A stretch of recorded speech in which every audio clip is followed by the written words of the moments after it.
Olá, boa noite. Meu nome é Matheus Pamplona e eu vou explicar brevemente aqui sobre o algoritmo Kohn-Shahar-Rao. Ele foi desenvolvido em 1988 e foi utilizado para resolver problemas relacionados à conectividade em grafos direcionados. Ele é bastante utilizado para encontrar componentes fortemente conectados em um grafo direcionado. Os componentes fortemente conectados são os grupos de nós do grafo que é possível alcançar a partir de qualquer nó entre nós dentro do mesmo grupo, seguindo as orientações das arestas. Esse algoritmo é especialmente utilizado em análise de rede, processamento de linguagem natural, otimização de compiladores, em redes sociais e em games. Ele é bastante utilizado somente na rede social Facebook para encontrar amizades em comum. E o nosso objetivo aqui desse trabalho é mostrar a eficácia e a complexidade em uma pequena implementação em grafos aleatórios.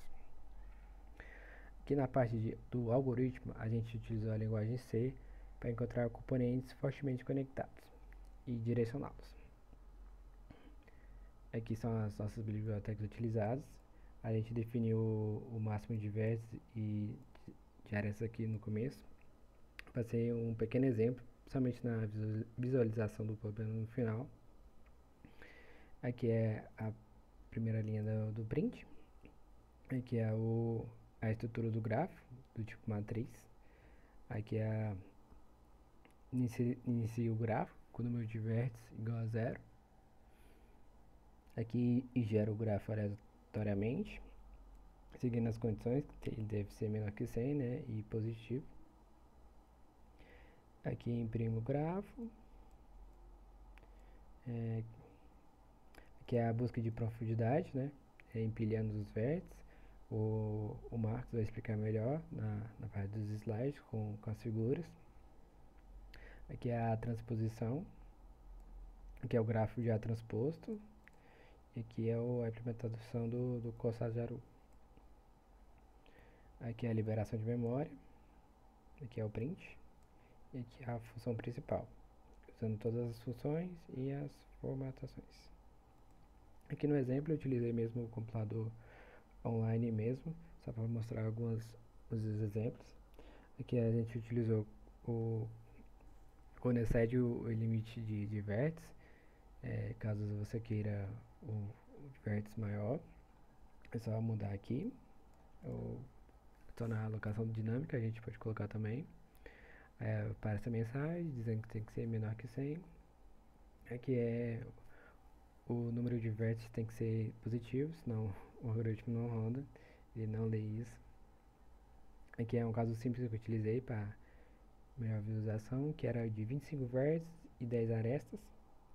Aqui pode contar, a representação é pelo número 1 mesmo, cada número 1 é uma aresta, e aqui dá as ligações entre eles e o percurso de profundidade. Aqui visualiza melhor, e a gente pode ver até um laço, um looping aqui nesses vértices. Na análise de complexidade do computacional, nas principais funções que pesam mais na geração e na execução do programa, na maioria dos casos se comporta como linear, como o próprio algoritmo Kohn-Shahar-Rao se comporta. E no pior caso seria cada aresta ter dois vértices, né, que seria o dobro. Aí ficaria v ao quadrado. E no melhor caso seria a aresta sem nenhum vértice, que ficaria ou só v ou só e. No médio caso é meio complicado analisar porque os gráficos são gerados aleatoriamente, então vou ter números que se comparam. O vértice é menor e tem mais aresta, ou a aresta ser menor e tem mais vértices. Esses teriam o mesmo caso de cenário de tempo. E sobre a sua complexidade global seria a mesma, seria vértice mais aresta. E a gente testou com alocação dinâmica e com liberação de memória e não contribuiu significativamente para mudar essa complexidade, porque só ocorre uma vez, né? Não ocorre mais vezes durante o processo do algoritmo. Aqui foi algumas bibliotecas que a gente utilizou, eu e o Marcos. A gente utilizou essa daqui que você recomendou, que era se não me engano, foi do semestre passado.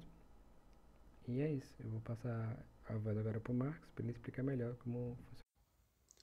Boa noite, meu nome é Marcos e como o Matheus já mostrou a nossa implementação do código na linguagem C, eu vou mostrar aqui um pseudocódigo para vocês entenderem a lógica de uma maneira mais clara e poderem implementar na linguagem de preferência. Então aqui, nós temos as etapas do nosso algoritmo de Kusaraju e a primeira delas é realizar uma busca em profundidade no grafo original, mantendo uma pilha para a ordem de término dos vértices. Isso a gente vai conseguir entender melhor com o exemplo que eu vou mostrar para vocês a seguir. O segundo passo é transpor o grafo, isto é, inverter a direção de todas as arestas. 3. A gente vai pegar essa pilha que a gente preencheu no passo 1 e analisar ela. Então, enquanto a pilha não estiver vazia, a gente vai desempilhar o último vértice que foi empilhado nela e se o vértice não foi visitado no grafo transposto, a gente vai iniciar uma nova busca em profundidade a partir desse vértice. E aí, todos os vértices visitados nesta busca formarão um componente fortemente conexo. E o quarto é repetir o passo 3 até que todos os vértices tenham sido visitados.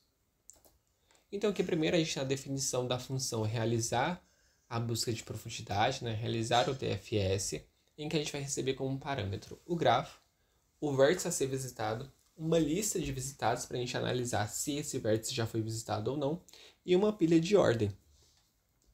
Então, a gente vai marcar o vértice como visitado. Para cada vértice vizinho de U não visitado, de vértice, a gente vai realizar uma DFS. Então, a gente vai pegar o grafo, pegar esse vértice vizinho U que não foi visitado, a lista de visitados e a pilha de ordem. E se a pilha de ordem existir, a gente vai empilhar esse vértice na pilha de ordem, se não, vai adicionar esse vértice ao componente fortemente conexo. E aí a gente vai ter uma função também para transpor o grafo, né, recebendo o grafo G original.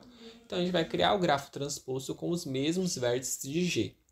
Para cada aresta de U para V, considerando, né, que é um grafo direcionado, a gente vai adicionar uma aresta de V para U no grafo transposto. E aí a gente vai retornar esse grafo transposto da função.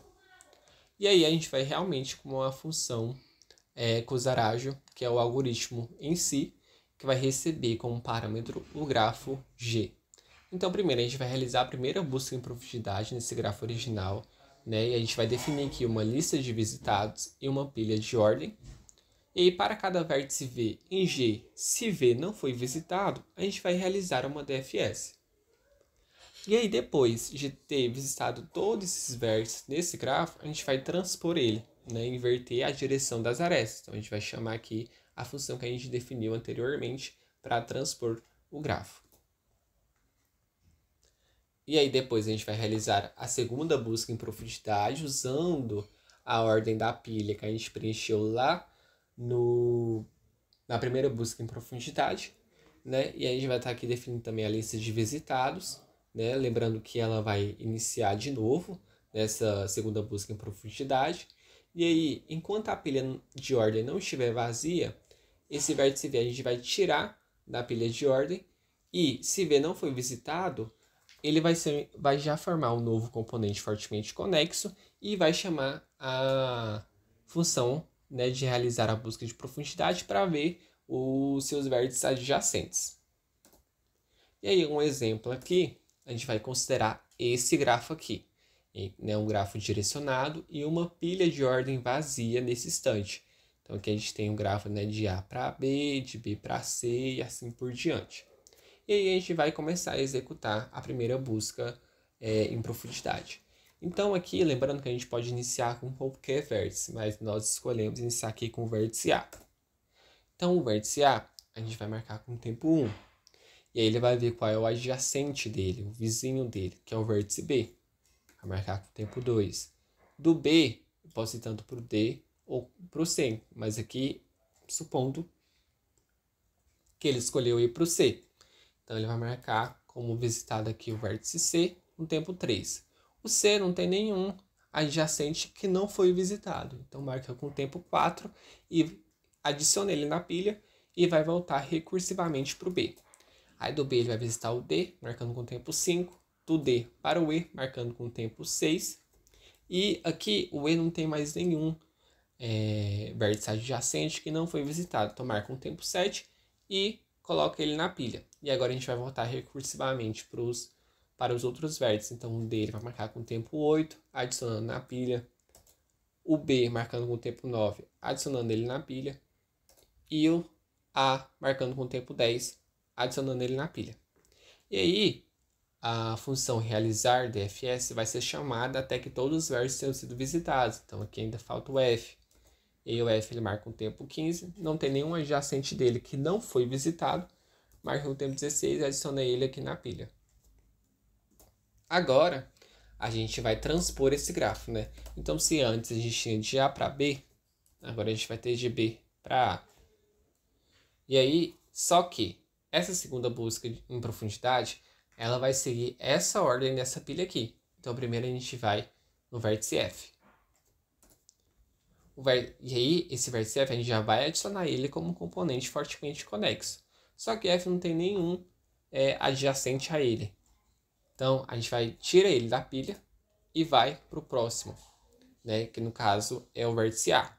Do vértice A eu consigo visitar o C e o B. Então, todos esses visitados, eles formam um componente fortemente conexo, né? E aí, do B aqui, eu vou para o A, que já foi visitado, então, termina aqui. Como eu já visitei o A e o B, eu vou tirar já os dois da pilha. E aí, vai para o D agora, que é o próximo. Do D, eu consigo ir para o E. E como o E não tem mais nenhum adjacente a ele que não foi visitado, ele já vai ser adicionado aqui como um componente fortemente conexo e vai ser retirado da pilha. Aí chega no C, só que o C já foi visitado. E aí a gente tem aqui a definição dos nossos componentes fortemente conexos. Então vai ser de A para C para B, de D para E e o F sozinho aqui. Então, por exemplo, aqui nesse componente fortemente conexo, a gente tem que de B ele consegue chegar tanto em A quanto em C. O C ele consegue chegar tanto em B quanto em A, e o A consegue chegar tanto no C e o B. Então é isso a nossa apresentação. Espero que vocês tenham entendido sobre o algoritmo. E é isso. Obrigado.